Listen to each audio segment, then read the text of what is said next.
Hello, everybody, and welcome back to the Ali G Show for track 17. On this week's track, I had the absolute honor of talking to Mike Beeman. You may know him from TikTok, where he shares his highs and lows of running and marathon training, or you might have seen him crushing it on the Boston Marathon course this year for the 48th time. Mike is such an inspiration to me, and he's here to talk running, mindset, what it takes to build community, 1 mile and one video at a time. Let's go.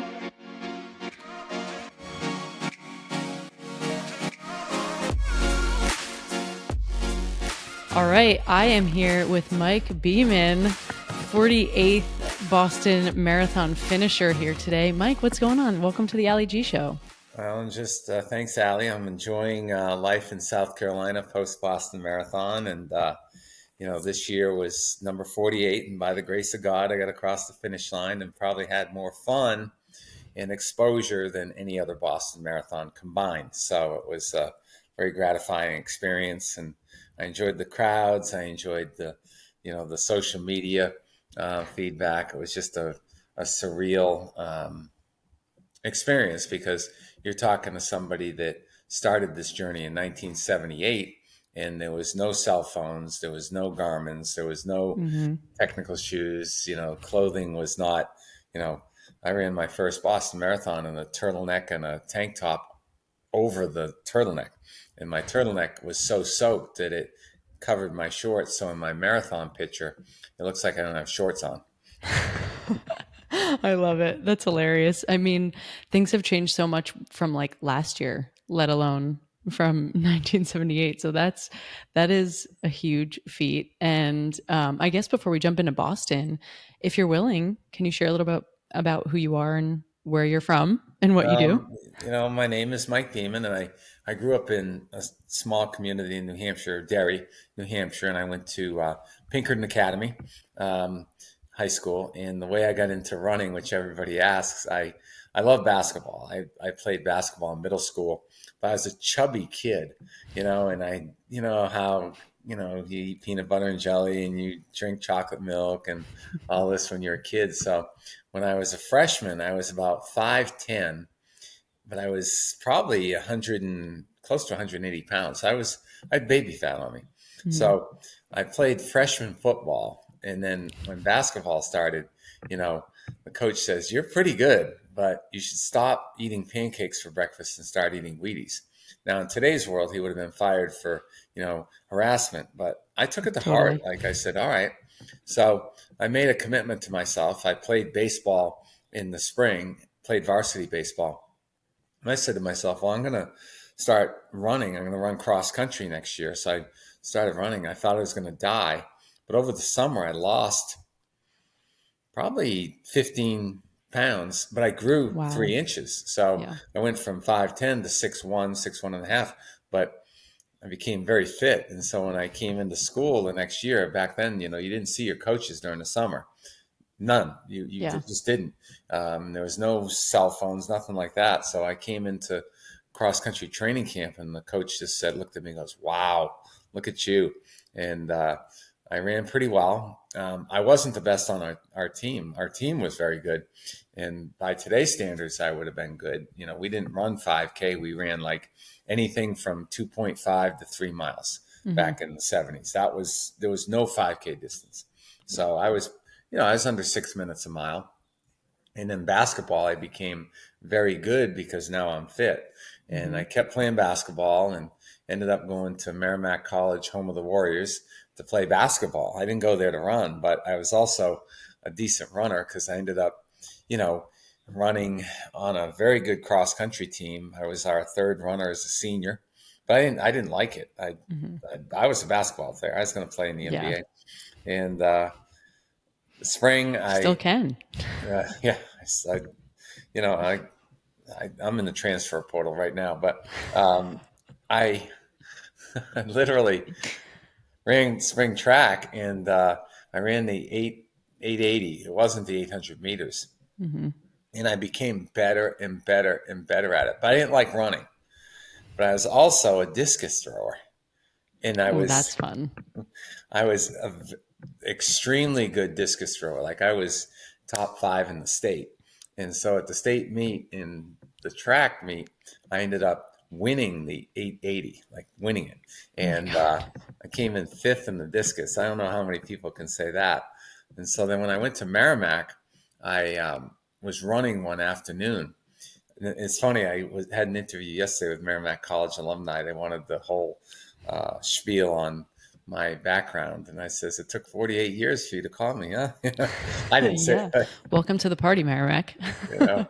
So I go there and I'm out running before the season, and the cross country coach, who was a priest, stopped me. Like, he stopped his car on a very busy road, and he goes, "Hey, do you go to Merrimack?"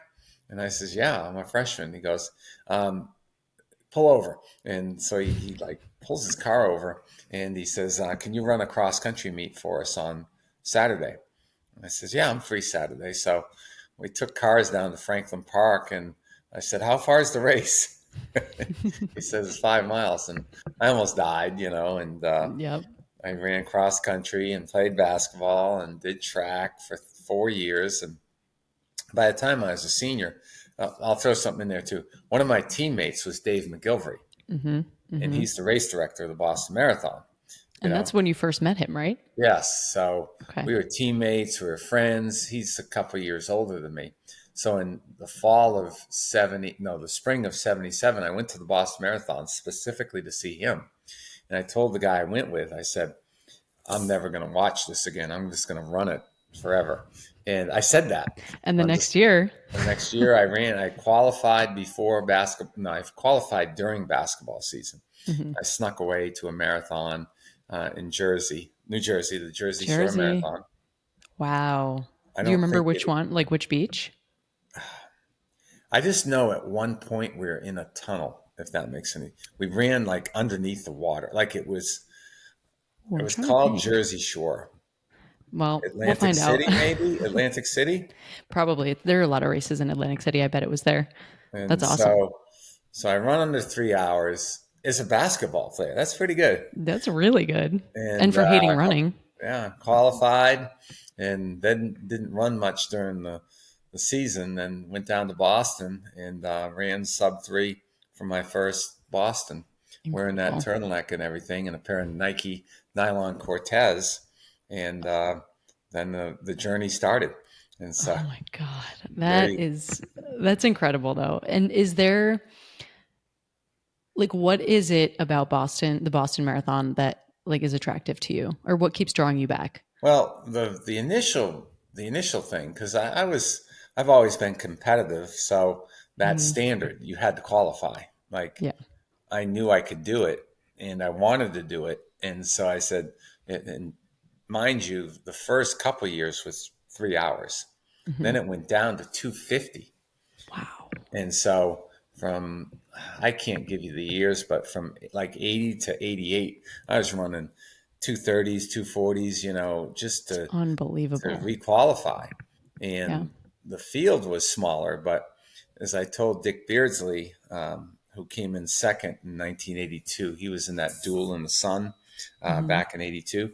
I told him, I says, "Remember, Dick, back then, everybody was fast. Like, the Boston Marathon didn't accommodate people like me now. Like, it was, if you Mhm. ran under, you would either ran under 3 hours and 30 minutes or you didn't run.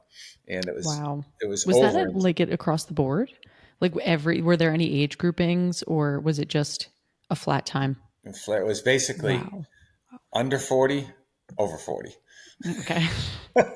How times have changed, Mike. And then For real. and so it was very, like, you just didn't, like, when I ran 237 down there, I believe, in the top 100, but I wasn't even, not even considered as an award or anything. It was just That's so a good insane. time, So fast. It's so And fast. I do remember back then they didn't hold back the crowds. There was no barricades, Mhm. so it was like an accordion. Like, I could not. I wasn't running next to anybody at the 23-mile mark, so it closed, and then when I Mhm. came down the road, it would open, close, and open.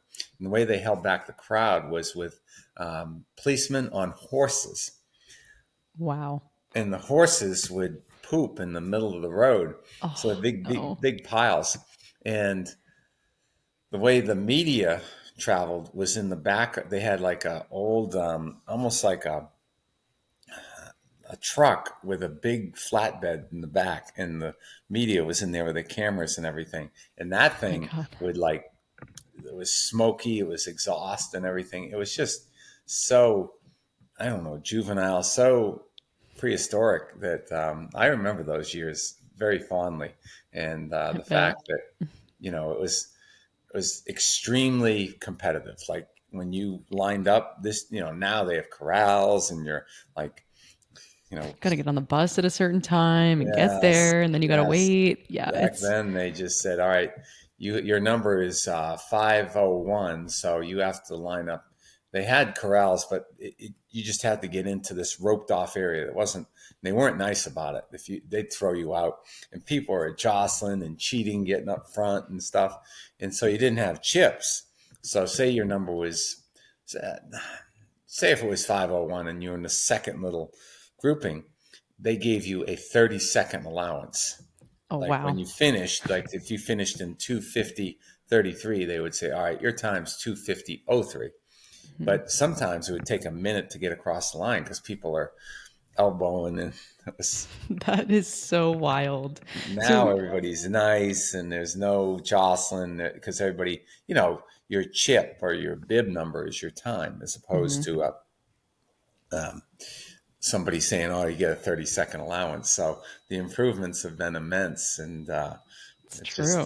the memories. So when this year, flash forward to this year, when I was at the QCC gathering. The QCC is the Quarter Century Club.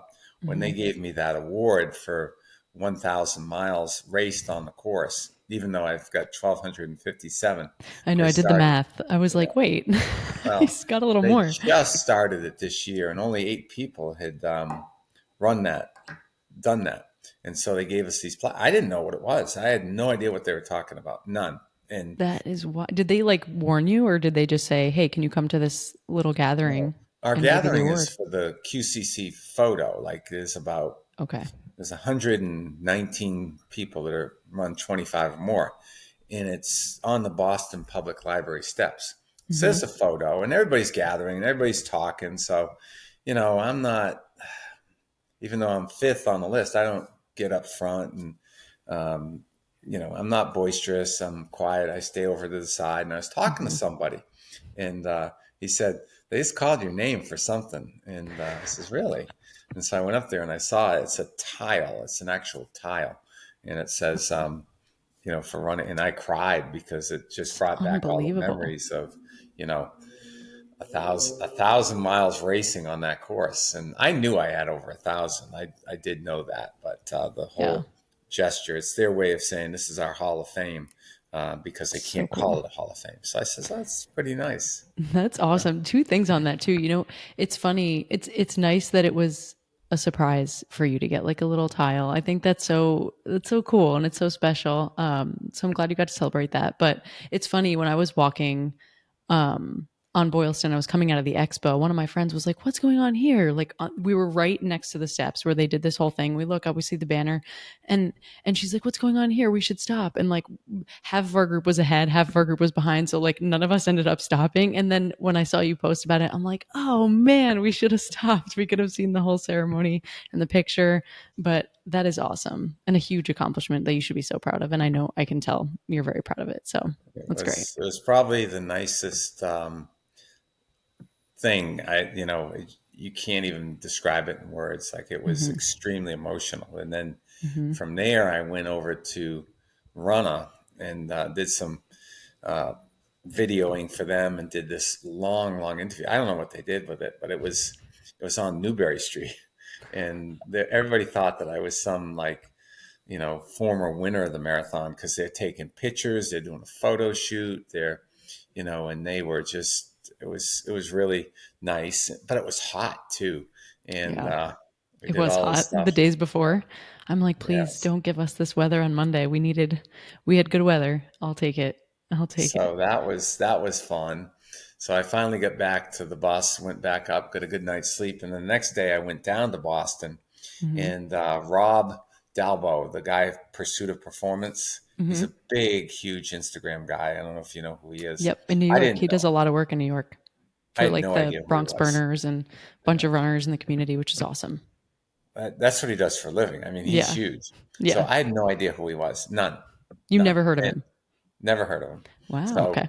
he chases me down. He gets my number and he says, I really want to interview you. And he says, I've been chasing you for a year. He says, I finally found you. And so we're in Quincy Market and we do this long interview. And then he brings me to lunch with his cameraman. And I just thought he was some guy. I had no idea who he This is was. so funny. And so then he says, "Can we do like you walk by me and pretend you don't know me. And I'm going to ask you what you're doing in Boston, you know?" And so we did that interview, and that's when I realized how big he was because the Yeah. interview just blew up like it was, He's awesome. huge. And He's I had awesome. that earpiece in, so it was a genuine interview, and it's been played on all like People Magazine had it. Runner's World had it. Merrimack College found it because I mentioned Merrimack College. So Hmm. Merrimack College caught wind of me. And no, I don't have any, I'm not, I love Merrimack College. I spent 4 greatest years of my life there. I played sports there. I coached there.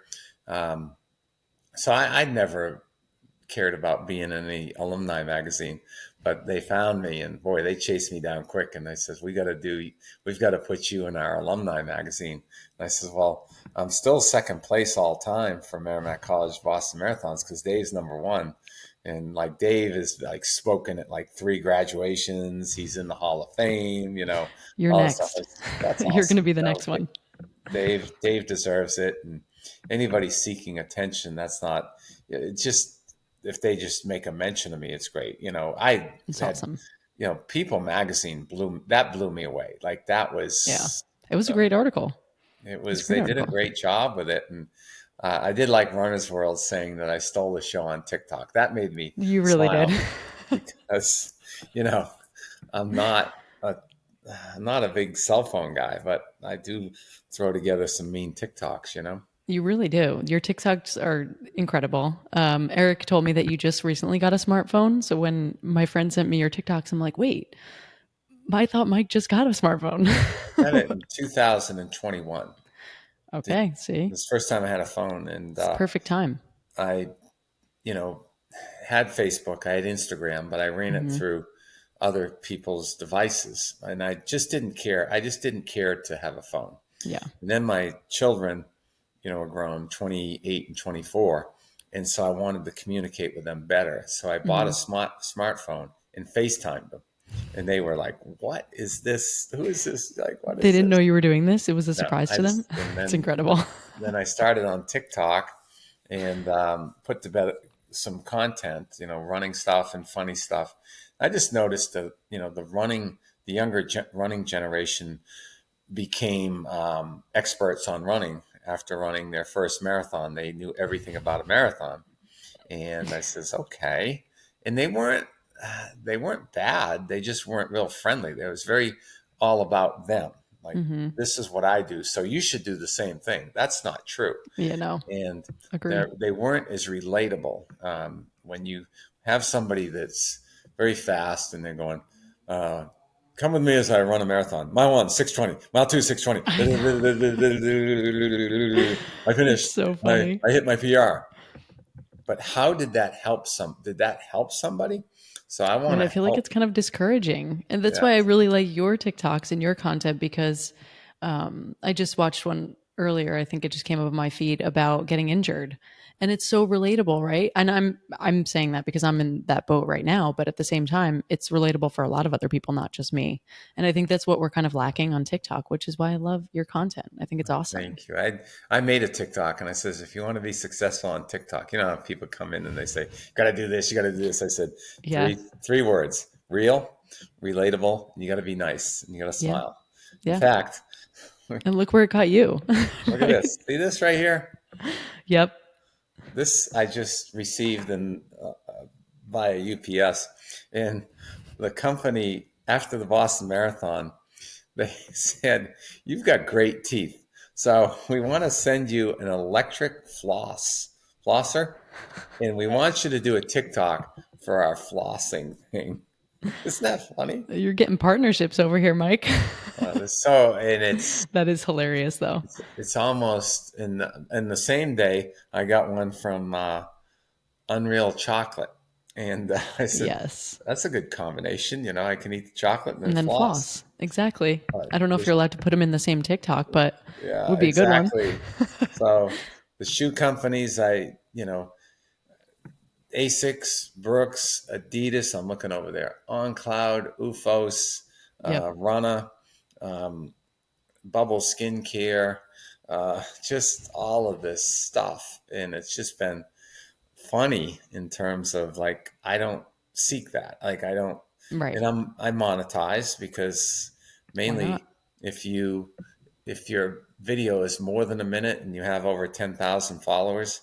By the way, I've gained 20,000 followers in the last 2 weeks. Since the Boston Marathon? Oh my God. Mike, that's awesome. and That's so cool.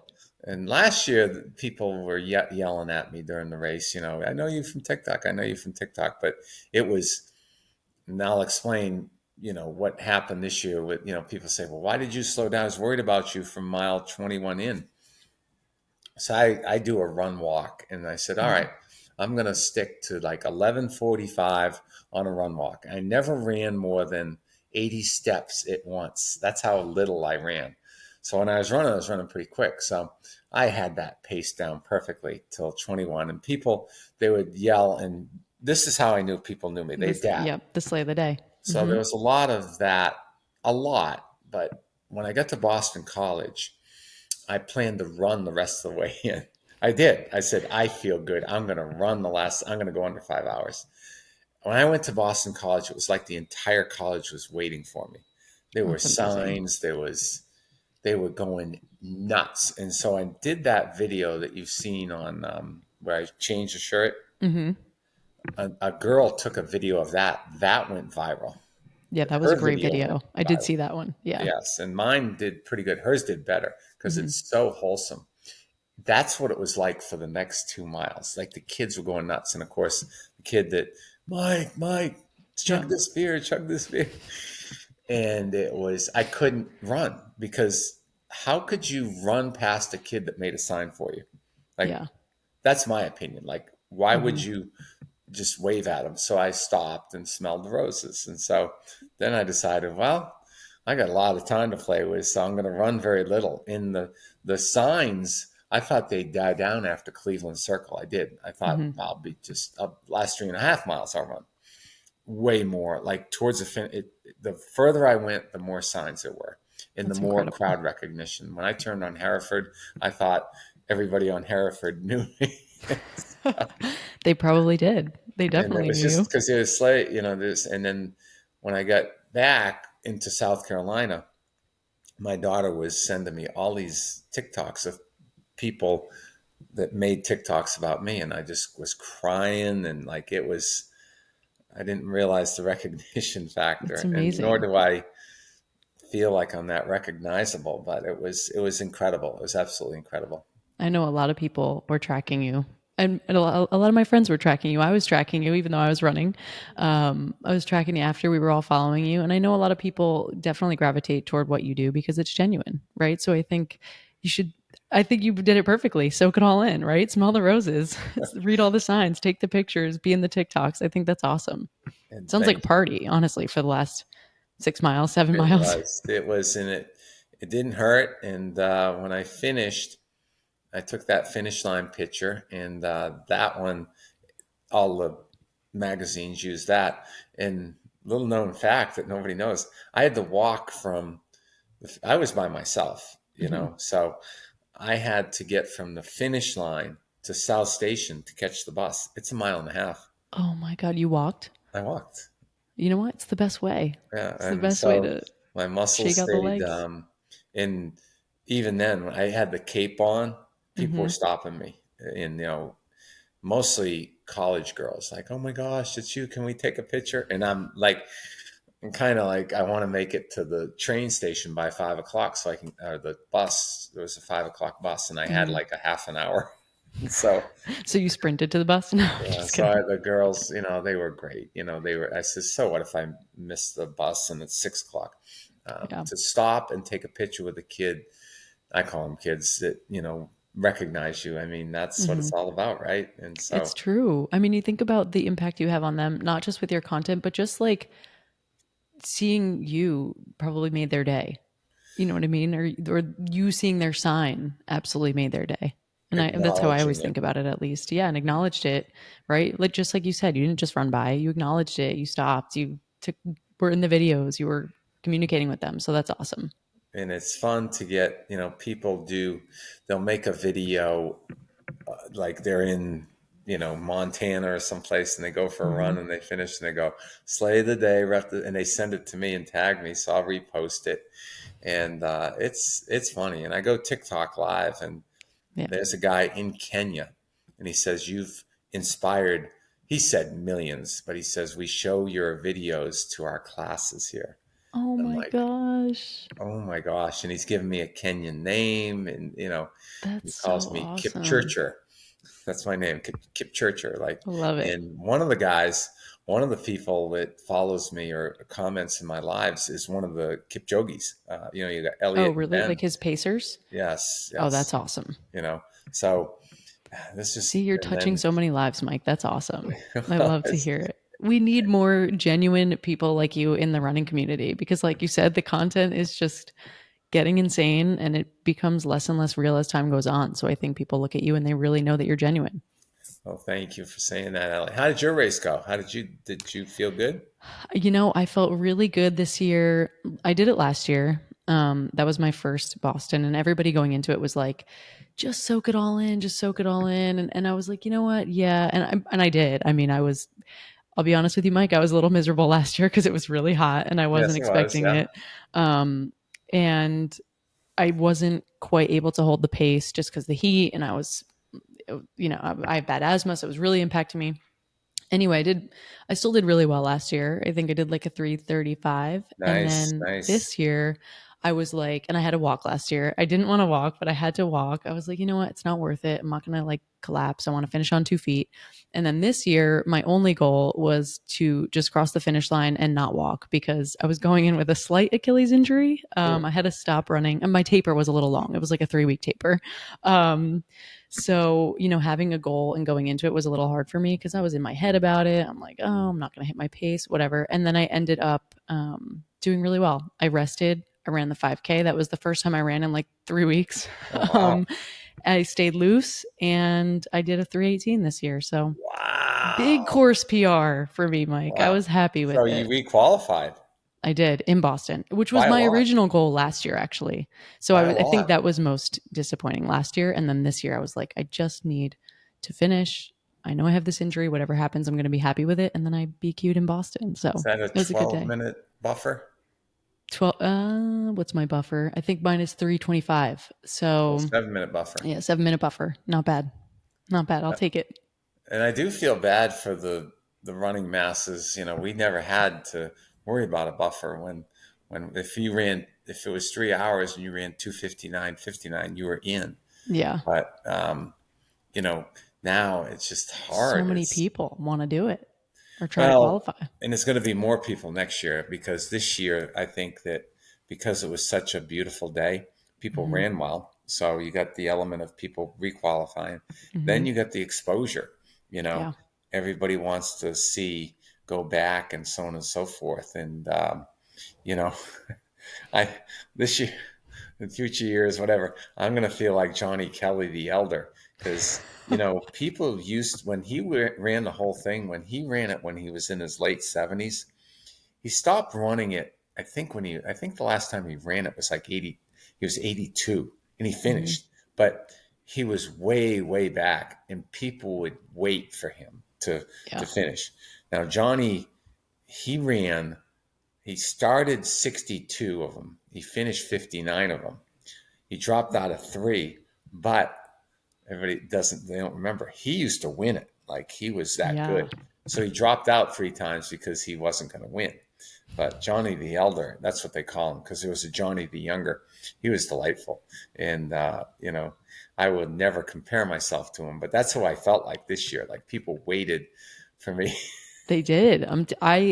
They did. They absolutely waited for you and I saw so many signs even on like Sunday and Saturday when I was walking around, and at the expo I saw people writing like slay the day, rep the steps. I'm like, this is so awesome for you. It's And it's wholesome, and people yeah. want merch, and I explain to people on TikTok, I'm going to do it, but I want to do it right. Like there's a lot Hmm. of legalities. You just can't start making T-shirts. I I've know. made T-shirts locally, like I make them myself. But I'm not going to put them on TikTok. I want to do it through TikTok. I want to do it right. I don't want to Yeah. be because if you do it the wrong way, you can get sued. You can Hmm. lose your TikTok. Hmm. So I always explain in the TikTok lives, give me time to do it correctly with TikTok, with Spotify, Yep. do it right. Because if you don't, 100%. it's going to be a big mess. Yeah. And people want hats, they want this and that. I just didn't realize how big it was. I really didn't until I got to Boston. I Yeah. knew it was pretty big, but the magnitude of people, when I went into um, the Heinz Auditorium on Friday to get my number, it was Was it nuts. crazy? And so I I, bet. I had remember I did the signing of the shirt. Hmm. So I brought a Sharpie with me, and people wanted to sign the shirt. So we made a TikTok out of that. And of course, they slayed the day. And that's the one that you changed shirts, right? Or you took one off during when you Yes. were between Wellesley and Boston Yeah, College? I made one that says I love Wellesley College. Hmm. And everybody thinks that I do that because of kisses. I didn't even high five those girls at all. Yeah. Like I didn't want to stop because I have stopped before and it's hard to get going. Yeah. So I just kind of filmed them, but I was trying to make a TikTok, but this is the other side of me. Like I pressed the wrong button, so I didn't record. So I never kissed any of them or anything. Everybody thought that's what I was doing. And so then when I get to BC, I put a little tear in the Wellesley College one. By the way, I wear my number on my shorts for obvious reasons Yeah, because of course. Yeah.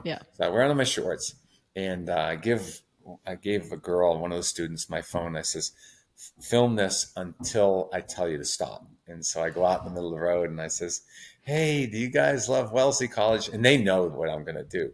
And they Yeah. go, yeah. And they go nuts. And then I says, you know what I like more than Wellesley College? I riff it off. And that's what you saw, The Boston and one. I've done it for the last 5 or 6 years. It's just this year and last year, it just exploded with, Yeah. people saw it. And so it's their opportunity to film it too. And it's fun. I mean, you know, I mean, you look like you're having a blast out there, and that's all that matters, right? and I was So, dancing and, certainly better than the years like, if you compare it to a year where I ran under 3 hours, I remember going through that area, limping and sick and delusion, like almost falling over. mhm. In 85, I ran and I was really fit. So the first, I think it was 11 miles, I was running at 5:35 pace. Oh my God, So I that's go so through 11 fast. and it got warm. It got real warm and I just blew up. And Hmm. it was the most miserable second half. Walking, dry heaves and everything. I thought Hmm. it took me 5 hours to finish. I finished in 2 hours and 58 minutes. What?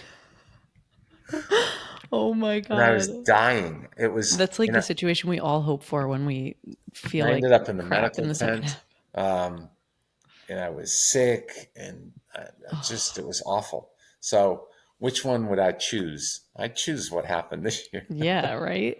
It and just seemed have like so fun much with it. fun. I would take And, that over any dry heaving any day. and so it was, you look at all those years, so you reflect on that and you say, wow, this is what a journey. And to make so many people happy, um, that's the bottom line. The comments I get, the private messages I get on TikTok from people. So you've inspired me to run.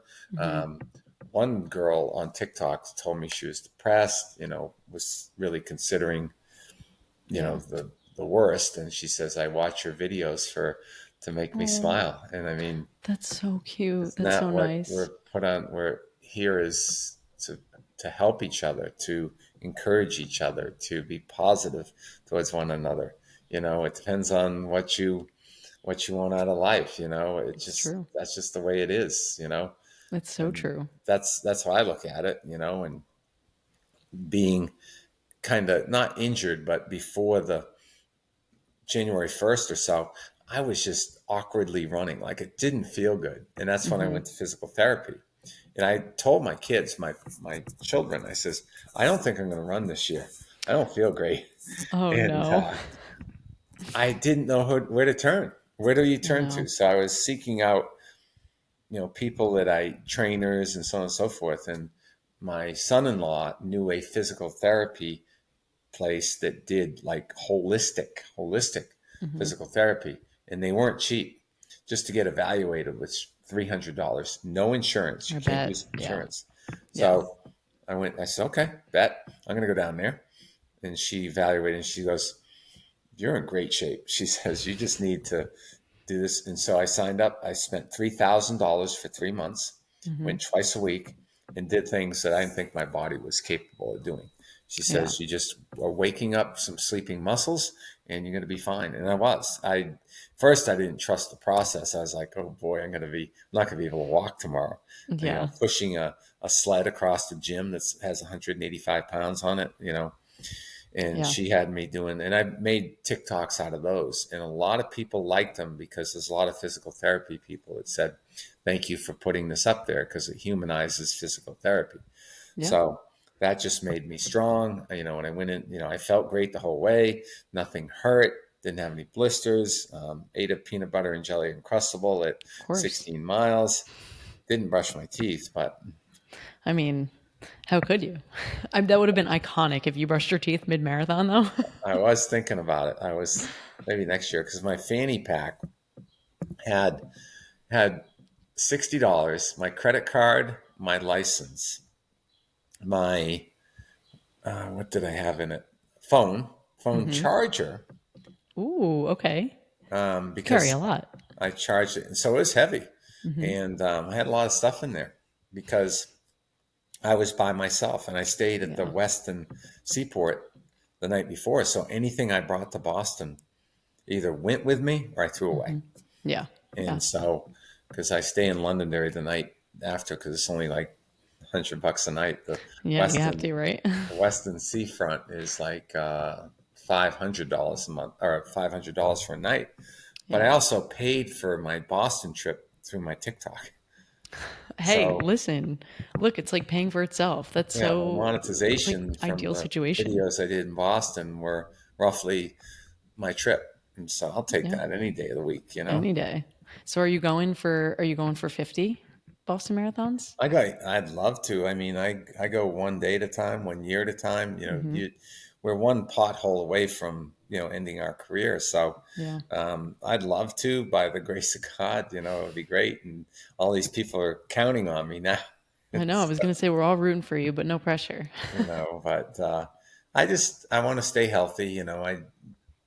I feel good. I do a lot during the day, and because again, I'm retired. To your point about coaching, I volunteer at Anderson University, Hmm. in the cross country program mainly. Track is hard because they really don't need me. I'm honest. He has me around because the kids enjoy my enthusiasm, and Hmm. I'm a little over the top.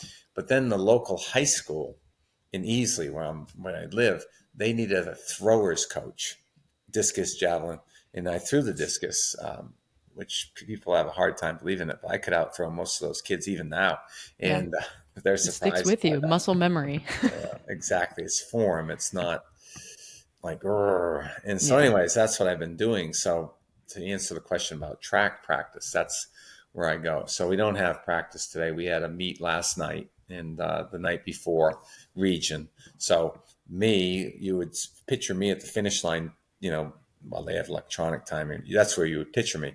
Hmm. Nope, I ran the discus. I was the discus official. Love And it. It's full even circle. it's so funny because the kids, some of the coaches are way too serious on the kids and stuff, and the rules and stuff. I says, listen, just throw it, and if you don't throw well, step out of the circle real quick and I'll scratch you. But don't, they get so caught up in I know. It's a certain things. tough age. It's a tough age, a tough Yeah, thing to be involved in is in high school sports. I don't know. I think that's also changed, right? With all this marathon running, everything in high school sports has changed too. I think yes, from when I was in high school to now, it's drastically different. So it I get it. really It's a lot is. of So pressure. that's why I'm a little hoarse from calling out the names and I couldn't go TikTok live last night. So I got in too late and, you know, The people will understand, Mike. It's yeah, okay. they're fine. And like I said, the aura of the Boston Marathon fame is fleeting. So anybody that I see people still holding on to like, well, I want another recap about the bot. No, you don't need to do another recap. Everybody knows. Yeah. And so I'll Yeah. die down. I'll die down, and I'll just I call them maintenance videos. I do maybe one a day. Slay the day, rep the steps. Happy May. Let's slay the May, and you're not going to hit a home run on a 15-second. Well, some of my 15-second ones have done extremely well, like millions of views. It's But crazy. I don't do them for that reason. It's just fun to do. So you get a little jingle in your head. Hmm. Yeah. When How I did you do a come up tick. with it? Is that how you just like, how did you come up with slay the day, rep the steps? Let's go. I think about things when I run. Like I don't run with music, Hmm. and never Props have. to you. I couldn't, I would die without my headphones. So I've never ever I haven't run a step with music. In Hmm. fact, one of the companies that sent me product was called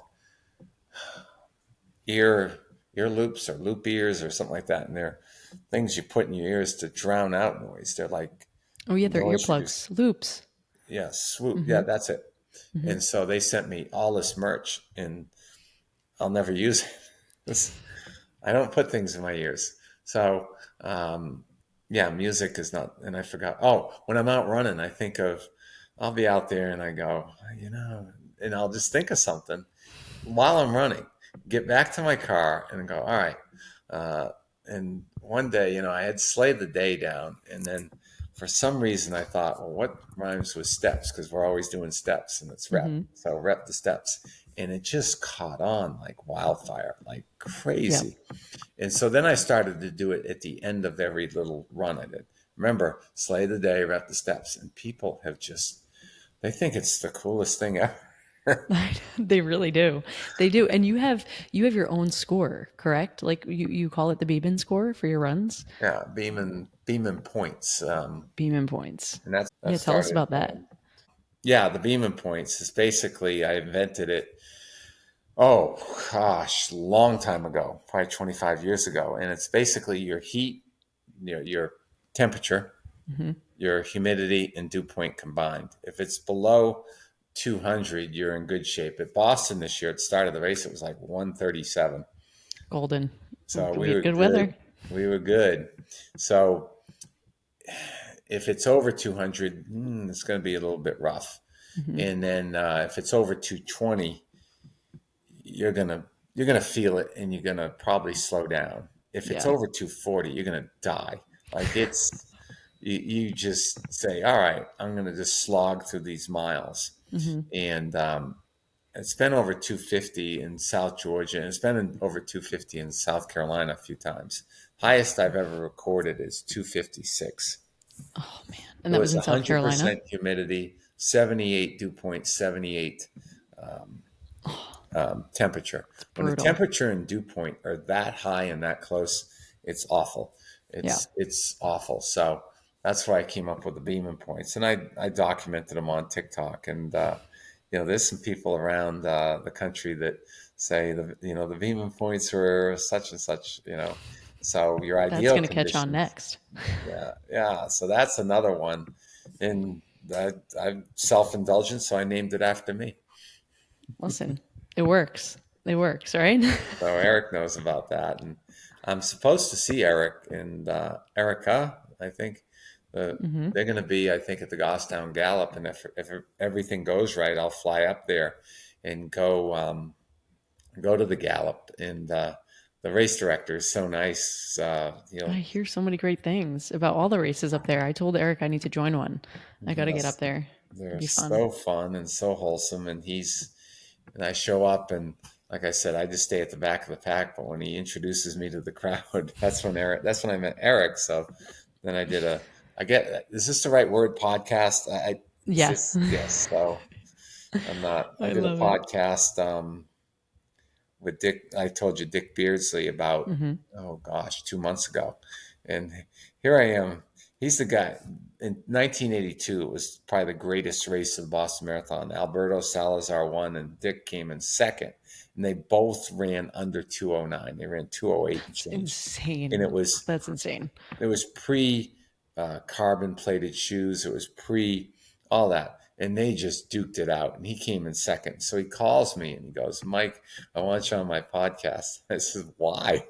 I'm talking to a 208 marathoner. And he goes, I'm a 208 marathoner, but I don't run anymore. You're still running Boston. So we had quite a, you know, conversation, because we have a lot of people you know, legends that we have in common, all the Totally. old names and stuff like that and everything. And we just were comparing notes. It was so fun to talk to him. He's such a nice guy, but he just had knee replacements, so he can't run at all. Really? Yeah, he Oh has my an God. artificial knee, and that wasn't from running. He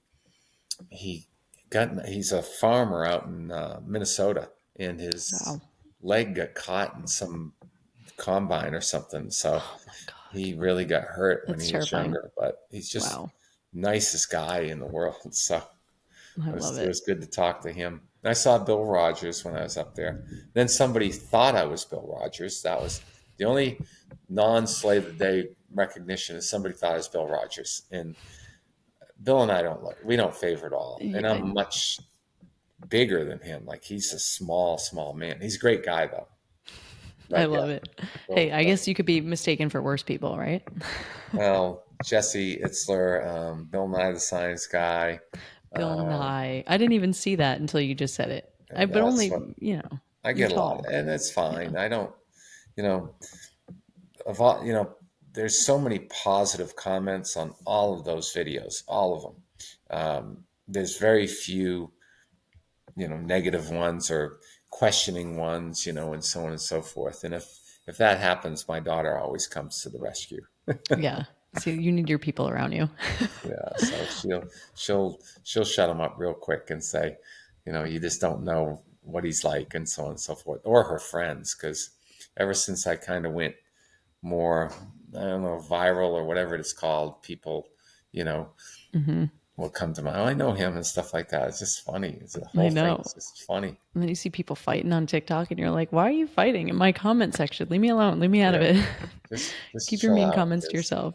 and like I said, some of them are so sweet, like I'm Hmm. sobbing, I love this man and stuff like that. It's just like, wow, I know. wow. And it I took me know. 3 days to figure out the other videos, because I didn't realize that you can go in the mention thing, and there was so many videos that mentioned me. I just wasn't aware of that, because That's so wild. I So was you a weren't deer. expecting any of this, right? Like this was all a surprise to you, like the Oh recognition yes, and yes. wow. The you know I didn't expect Boston.com to do an article, and certainly Runner's World when they Hmm. called. Um, that was nuts, because Runner's World to me is a Sports Illustrated of running. Yeah. Like it's Agreed. big. It used Hmm. to be a lot bigger, and I know Amby Burfoot, who used to be the editor. I know a lot of the older retired people that been there. So this was some young kid that interviewed me, and then People Magazine just blew me away, because when People did their thing, I didn't know the article. I didn't know when it would be out, and it was out the next day. It was on people.com. And a girl from Florida that knows me sent it she goes, I'm going to have to ask for your autograph next time. So I went to people.com. Hmm. In the 9 latest articles, there was me in the little corner down there, and above me was an article about Patrick Mahomes and Travis Kelsey. And I'm like, You're in with the big guys over and there in and Robert football. Kennedy, and all Demi Moore, and all these famous people, and then you got me over there. It's got that picture of me with my first Boston Marathon and the current picture. They use those two very well, and I look I better know in I it's a look great better in it's a great picture. They yeah really wrote a great article. And I guess and like thinking back to your first Boston, did you like How has your personal vibe on Marathon Monday changed? Like, do you ever get nervous, or are you Well, just go right in? that's a great question. When I was younger and faster, I was nervous to achieve a certain pace, like Hmm. 6 minute pace or 6:10. I was very, you know, nervous, or I knew my training would pay off, but I was nervous about that. Hmm. Now it's, as you fast forward almost 50 years, heck no. I was Yeah. just chilling at the starting line, talking to people. We were taking selfies because I knew I was going to be okay, and I just wanted to have fun. I wanted Hmm. to enjoy it. Say if I got hurt at a mile, that's a mile further than I would have run, if I didn't run. So I True. just no, I wasn't nervous. I didn't feel any nerves. I was just having fun and just, concentrating on 80 steps, 80 steps running. And then I would look at my watch when I would hit a tenth of a mile, then I'd run 80 more steps. Because the trail that's in our backyard here in South Carolina, it's set up it's marked in tenths of a mile. So Oh wow. So there's like a method to the madness there on the is. It marathon used to course. I love be it. 1 minute run, 1 minute, do that. But this Hmm. was much better. That's how I trained. And it's very hilly here. It's extremely hilly. Yeah. So I was very well prepared. And downhills is just as important as the uphills because we have a lot of downhill here too. Hmm. So Yeah. everything just worked out miraculously. I love that. That's awesome. And I heard from Eric that you have a story from the 2013 year or leading up to it. Did you get injured and then you bounced back? Yes. If you're willing to share, I would love to hear. What happened is in 2012, I was out, I do too much, as a college Same. basketball player. And then later in life, I was a very competitive rower, and the concept two rowing machine. I used to hammer on that hammer, Mhm. and then in 2000, CrossFit became a thing, and so like anything else, I said, "Oh, I can do that," and I hadn't exercised those muscles in years, and so I got into CrossFit, and I started doing those no offense, ridiculous things that they do in CrossFit. And I was in a competition and I won the competition. And I was like, how old was I? 50. I was in my 50s. And so I win it. Like I won it out of Unreal. everybody. And I noticed that my quads they hurt and Mhm. I could feel some strain and stuff like that. So I was out running on Labor Day 2012. And I get to the second mile. I'd run a first mile and I struggled. It was like a 9:20. It was a struggle. Mhm. And it was just, sun was coming up. And I stepped in a pothole with my left foot. And when I did, I heard, Oh that's what it no. sounded like. And it snapped. And when your quadricep tendons snap, you don't fall, you just land. So I Mhm. landed on my kneecap. And so they were basically severed. So I did the logical thing. I tried to get up. When I tried to get up, I went right back down. Like I literally, there was nothing holding me up. And when I did, I landed on my right knee and snapped both of them. Oh So now I had man. both quad tendons snapped. I couldn't walk. I saw my quad tendons roll up like a fruit roll up. Oh my My god. kneecap went down, it went down a ways. And so I just sat there with my legs straight out, looking around, and finally a guy that I knew was on a bicycle, and he came up. He goes, "You okay?" And I says, "No." I said, "Listen, my car's over there. Here are the keys. Uh, can you go get my car?" I actually thought I was going to be able to drive home and walk into my house. Oh my god. So he brings the car over, and I says, "I think you better call an ambulance." So call an ambulance, and I was talking to him and talking to them like I'm talking to you, and they go, "What's wrong? Did you have a heart attack?" I says, "No, I severed both quad tendons." They go, "No way."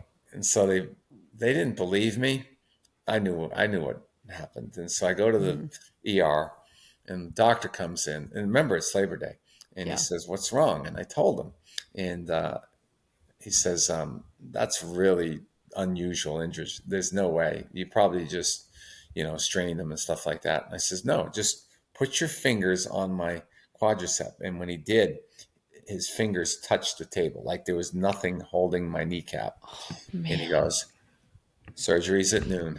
So Oh man. when the surgeon came in, I said, listen, when you're in there, can you check my ACL, MCL? I says, I think I shattered my kneecap too. Can you check everything? He says, absolutely. So it was a long surgery. It was like 5 hours. And so we get out and he goes, well, he says, you probably will never run again, because that's a pretty serious injury. But good news is everything around, like your knees are like an 18-year-old. They're in great shape. Your Wow. meniscus, everything is great because you don't have any, like your tendons, all your supporting muscles are very good. So they told me I wouldn't run again. So then another doctor came in and he says, listen, I'm going to bring you to rehab and we're going to get you stronger than you were before. So you got this opinion, that opinion. Which Yeah. one did I take? This one. And so I went to rehab and he says, I'll get you stronger than you were before, but it's going to hurt. And he says, you're going to have to work. And I says, if you tell me what to do, I'll do it 5 times a day. Mm-hmm. And so the journey started the Friday afterwards. And, we went in and, the first thing, like they bend your leg back, which was very painful, and bring it up, bring it up. I couldn't walk without a walker for 6 weeks. Wow. Wow. And I walked my first mile in late October. It was 6 weeks later, and it took me 23 minutes and 25 seconds. I remember those two figures. And I walked with like a stick, like a big. Mm-hmm. I took a rake and took the rake part off, and walked with that. And then the next day, I walked 1.5 miles. And the next day, I was doing all the rehab. And Mm-hmm. remember, Boston's in April, Yep. so by January 1st, the furthest I had walked was 6 miles, and it was Wow. at 16 or 17-minute pace. And it was, and it was coming along, but I was also fearful. So on first of the year, they started putting me into the water resistance. Mm-hmm. That was a game changer. And so then I became stronger. And at the end of January, early February, I did the Jacksonville half marathon. Wow. And Right after. That's he said incredible. you can jog a little bit. And I did a ratio of like 1 to 2, 1 minute run or 1 minute jog, 2 minute walk. I Mm-hmm. finished in 2:18. Wow. 2:18. I mean, for everything you went through, I Yeah. mean, And so then, it's a miracle. It's incredible. yeah. So then I kept, doing the rehab, focus, focus, focus. And then these ladies that I was helping train for a marathon, which was in March, said, will you go to the marathon with us and run half of it with us? And by that time I was at 2-1. Mm-hmm. So I joined them in the marathon and ran with them 2-1, 2-1, 2-1. Well, I finished it. I finished the marathon and lost them because I went to the bathroom and I couldn't find them, and we got separated. And I ended up finishing under 5 hours, and Wow. and then went up to Boston. My daughter went with me. She hadn't been to the Boston Marathon since she was a little child, Mm-hmm. and she went with me. And I said, "This is gonna be great. This is gonna be great." And of course, everybody's like, you're gonna be okay. You're gonna be okay," and so on and so forth.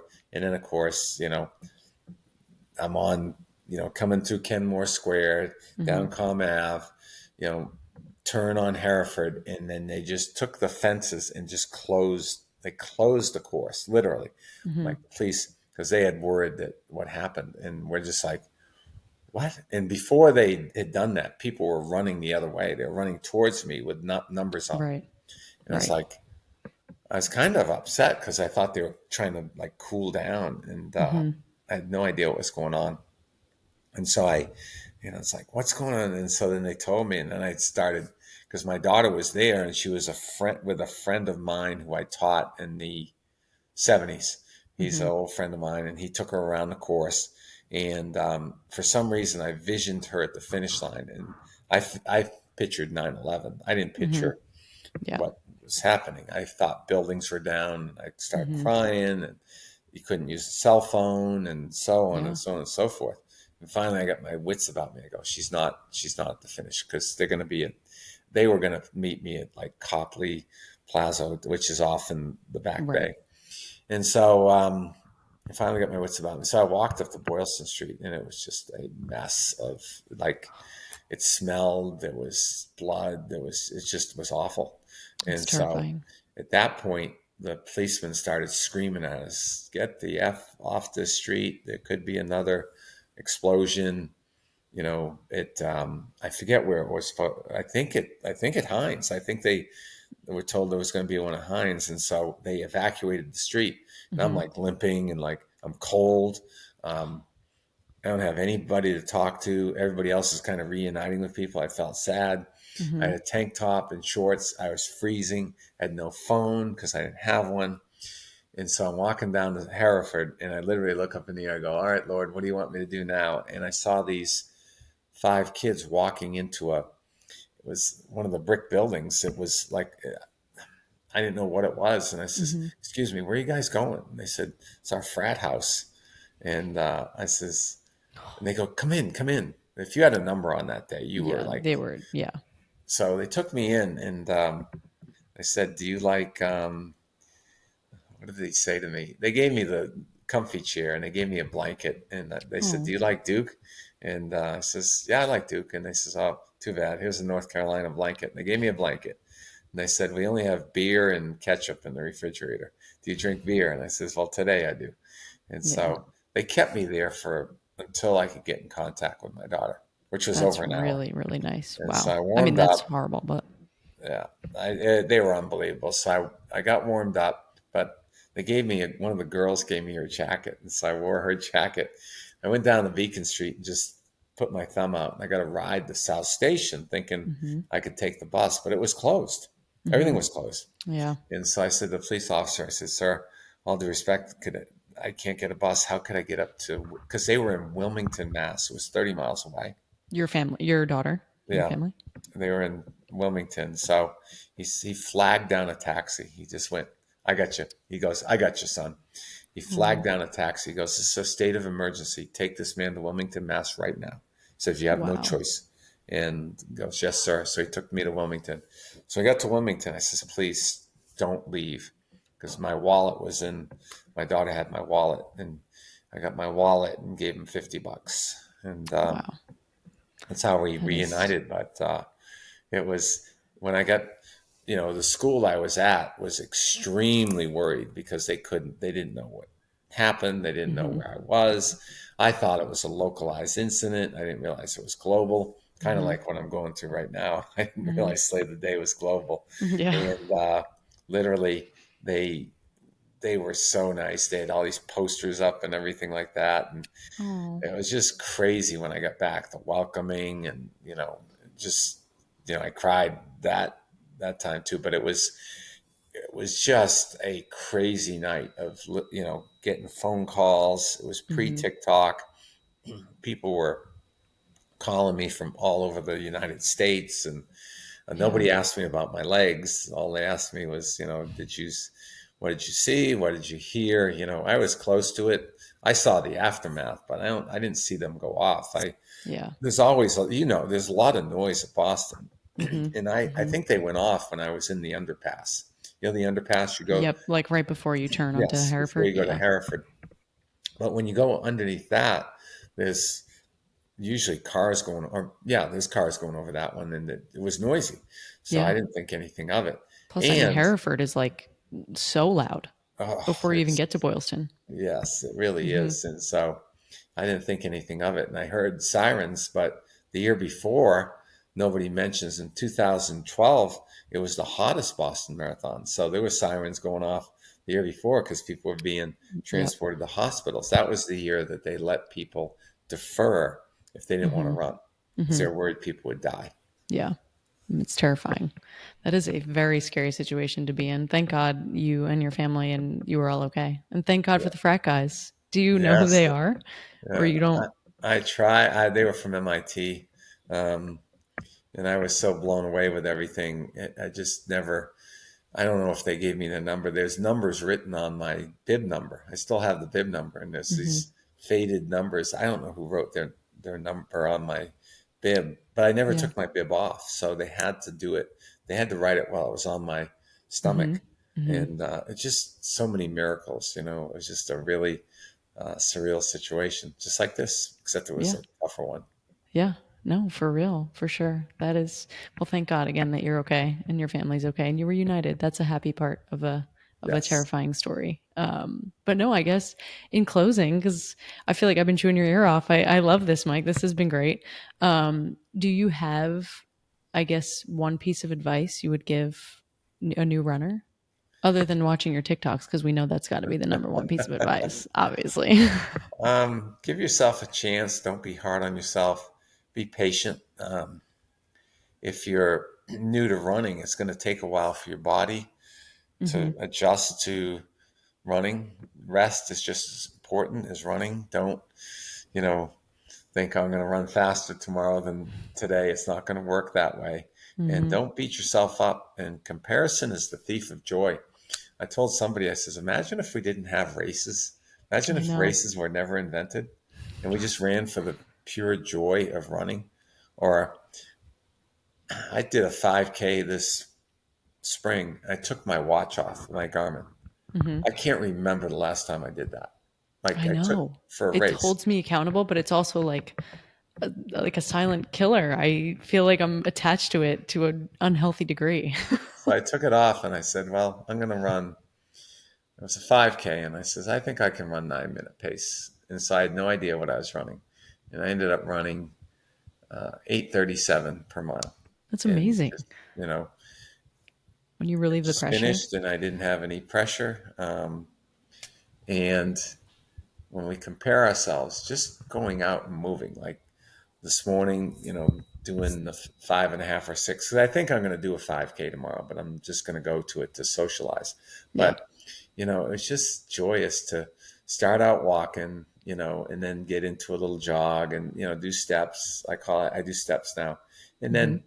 then the problem with me is I can still turn my legs over. Like I can still run fairly fast for a period of time. That's my biggest obstacle is I have a 5 minute a mile brain, but I have 10 minute legs. But the legs can still turn over, like they can. Like if push came to shove, I could run 100 meters at 6 minute pace. Yeah. It's ingrained in me. And Hmm. then the run walk when I'm out on this trail and I am somebody will like go by me and they're going probably 12 minutes a mile and they're surprised to see me, catch up to them and I'm running and walking. They're like, I saw him walking, but just to be able to move. I mean, that's Hmm. just I believe the body that stays in motion, stays in motion. The Yeah. one TikTok I made, motion is lotion and exercise is the potion. That one I think It's has so close good. to 2 million, and I just made that up when I was. I've heard motion is lotion. I've heard that before, Yeah. but exercise is the potion. I threw that in there, and so they just Did you come up with people that one grab on it. a run too? Yeah, it just I love it. gravitates, and so I have fun with it, but I don't know what my next TikTok will be because it'll be the floss. I got to thank them for You the got to eat the floss. chocolate and floss your teeth. I haven't got the chocolate yet, but my daughter wants the chocolate, Yeah. and it's just, She's I, reaping the benefits of all your TikTok yeah, TikTok she's packages. now she thinks I'm gonna be big, big, big on TikTok. I says no, no, no. I says it's gonna it's gonna plateau, and I said if and I say this as a marketing person. I work for Nike and Converse. I haven't been a teacher all of my life. Most of my life I've been a teacher and coach, but at one point I Hmm. worked for Nike and Converse, and so I've learned from the best, Phil Knight. You got to be different. So I'm different on my TikToks, but a company would be smart to have me at their like the New York City Marathon or the Chicago Marathon to do a shakeout run. Hmm. If they really recognize marketing, if you believe that I stole the TikTok show at Boston, and I don't care if it's me or you, I would have that person show up at a major race. I would pay for them to be there to I be agree. a representative of my company. That would be smart. Am I going to go pursue that? No. I'm going to just let, if it happens, it's great. Let them reach out to you, That's right? exactly right. Because if you try to make things happen, you look like you're full of yourself. Mm-hmm. And I'm not, the word running influencer makes me want to just like cringe. I It's, know. I and get I, it. Matt Choi was up there. I have nothing against Matt. I disagreed with what he did at New York City with the cameraman and stuff like Agreed. that. Mm-hmm. I'm not, every individual in the marathon is special. So Mm-hmm. nobody should get certain rights, you know? But I I agree. guarantee you, I got filmed more than that in the Boston Marathon by people running by me. Mm-hmm. They were running and they go, "Oh my gosh, would you I please, bet. would you please say hi to my daughter and slay the day for her?" You know, and he was from Washington. And then a number of people posted where they ran by me and they're like, "Slay the day, rep the steps." And so I think I'm approachable. I don't know if those other guys are approachable. You know what I mean? Like they're almost like, Yeah, I would agree with you. they're young, they're good looking, they're like, look at me. And I can't be that way. I can't be that way. I I think what won't. it is about you, Mike, is that you interact with people. So you are very approachable, right? So your content is genuine, but you also interact with people like on TikTok and you do the TikTok lives and you interact on Instagram, right? I think with big running influencers, for lack of a better phrase for them, people feel like turned off by it because they're kind of unapproachable. And I'm not saying everybody across the board is. That's not at all what I'm saying. I'm just saying like I think when you see someone big with a lot of followers and they do those videos and they have mile one, mile two, mile three, like, and you try to approach them, I think people are just like, they're not going to answer. You know what I mean? Yeah, I was going to make a TikTok that I should have the right to go back and retroactively do my "Come with Me on the Marine Corps Marathon 1982," and I'm going to go mile by mile, You mile should. one, 5:58, That's mile new two, content. 6:02. You know, because that one I ran at 5:54 a mile. You know, Wow. that That's was one I haven't done yet that I really would love to do. Is oh, it as good as everyone says? it's it's great. Marine Corps is unbelievable, and of course, it's very patriotic. So you see Hmm. the Marines, and when I So ran cool. it, and I think my PR down there was a 2:35, but I had some other good times down there. The first year I ran it was the year I came in. I was way up, like I was in the top 50, I think. Out of there was a lot of people running, thousands, probably 10, 12,000. So Hmm. I'm running next to a Marine, and we get to like the 3 mile mark and there's a whole group of Marines and they're like, hoorah! Except it's like 100 and Yeah. And it's loud. I jumped out of my Yeah. skin Hmm. and I said, what was that? And he goes, that's the Marine Corps. That's what we say. And I go, Hmm. thank you. And we ran together for a long time, but I think the course has changed. Back then we ran right in front of the White House and Yeah, I think it's a little outside of DC now, if I'm not mistaken. Or it definitely goes through the city, but I'm just not sure where. and I think you run on Haynes Point still, but Hmm. it was a lot more like you ran like Pentagon, everything. It was That's just really so neat. cool. So I'm glad I have those memories, and nobody can diminish those memories. It's The true. medals are great.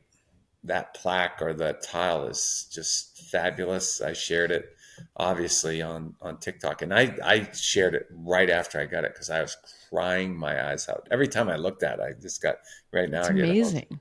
It's just thinking amazing. about it because it means so special to me.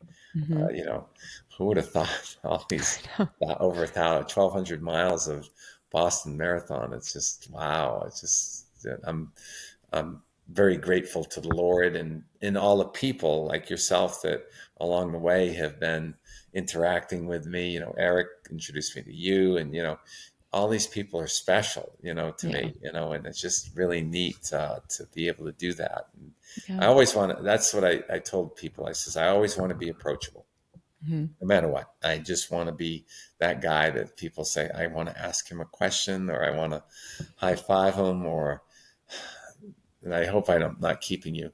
There No. was 3 girls during the marathon, probably college age.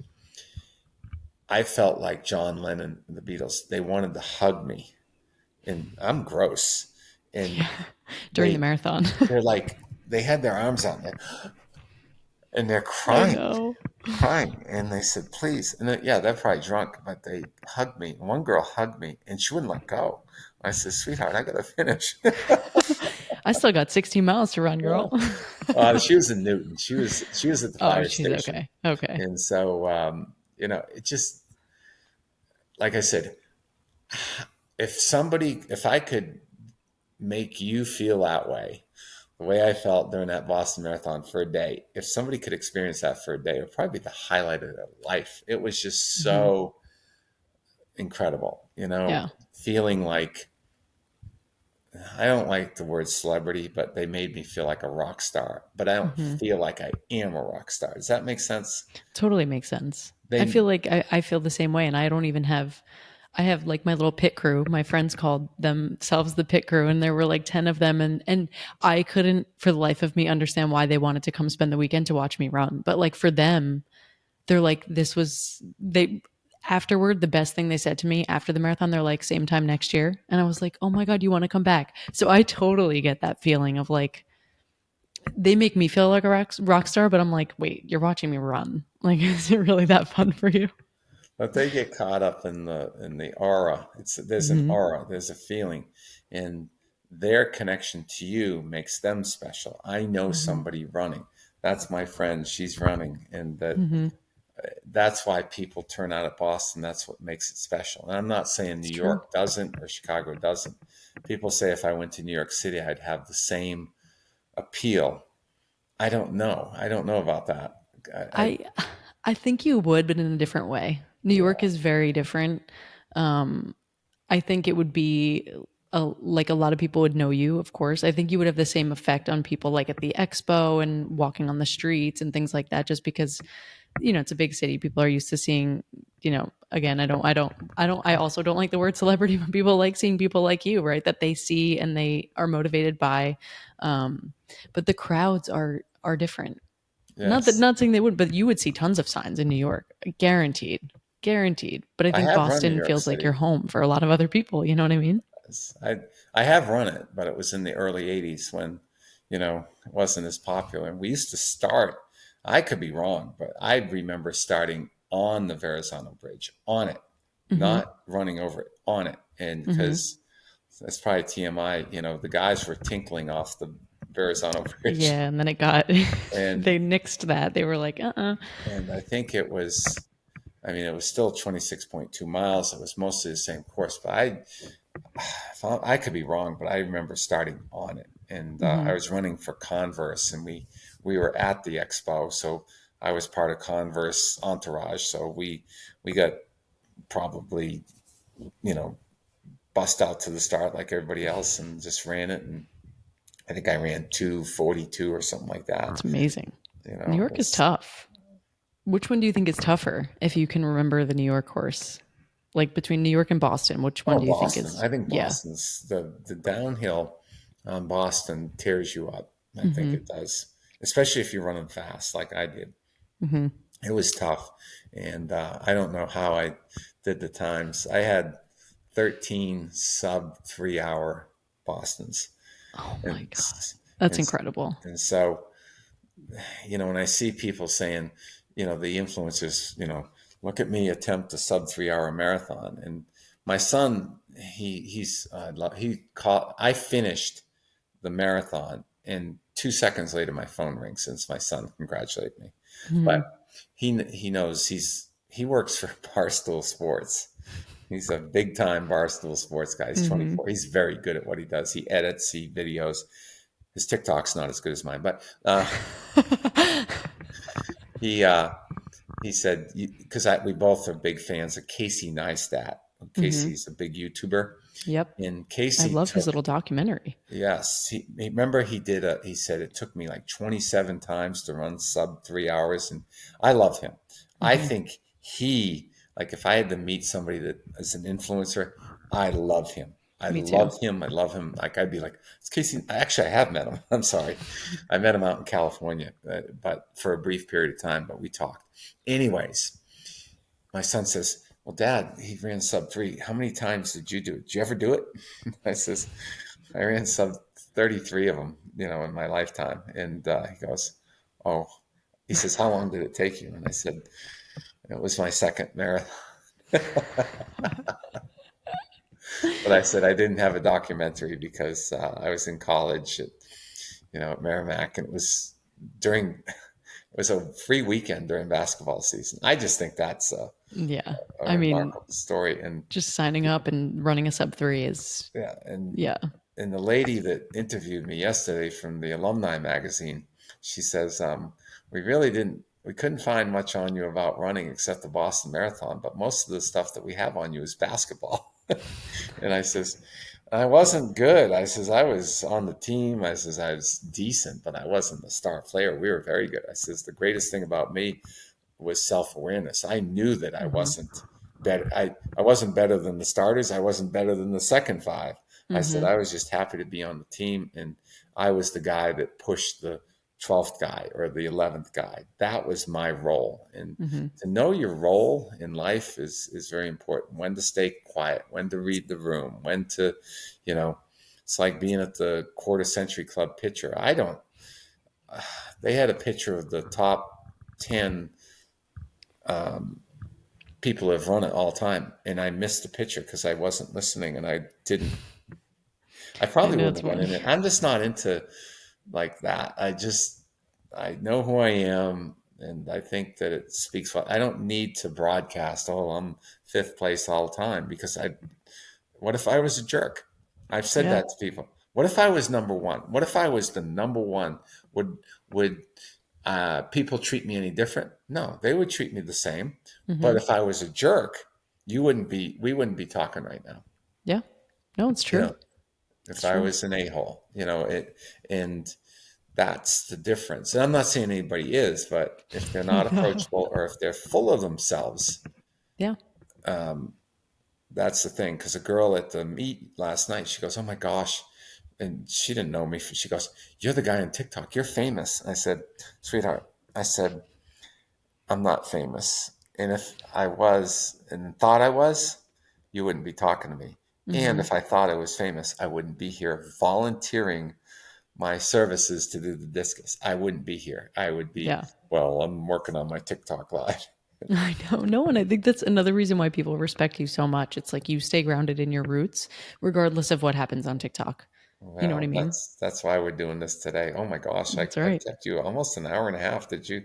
I'm sorry, I just saw the time. Do not apologize. I'm enjoying this so much. And I appreciate you even coming on here and Eric introducing us. And I'm so glad he did. Because I had said to Eric, I was like, I would really love to talk to Mike about his Boston experience this year. And Eric was like, "Well, do you want me to ask him?" And I was like, "I don't want to bother him." But I do the same thing every time. I'm like, don't bother people. And then I'm like, wait, I want Mike to share his story. I would love to be able to ask you questions about Boston and reflect on your experience. So I thoroughly enjoyed this, and I can't thank you enough for being here. Well, Ali G, maybe someday we'll run. Well, we ran Boston together this year, but We maybe we'll did. make it to the Goffstown Gallop. Okay. Please, I would love to. Keep me posted on what you have coming up. I would love to join. Okay. Let's see. I have your email, so Yes. And you I'll have my let you. number. And you have Uh, my Instagram. We have it all. okay. Love it. Yes, because we texted, right? Did we text? Yeah, that I was me. put you under Ali G. It's me, Ali G. The Ali G show. Good. Well, thank you, Ali. No, thank you so I much. enjoyed it.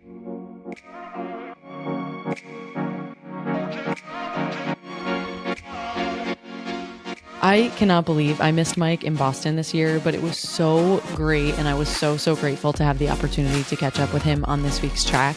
I really hope you all enjoyed this week's episode of the Ali G Show. And if you did, don't forget to spread the word. Follow along on Instagram at _Ali G Show and follow along with Mike on Instagram at RunBoston48 and on TikTok, of course, at Beeman363, where you can hear him say, slay the day, rep the steps, and let's go.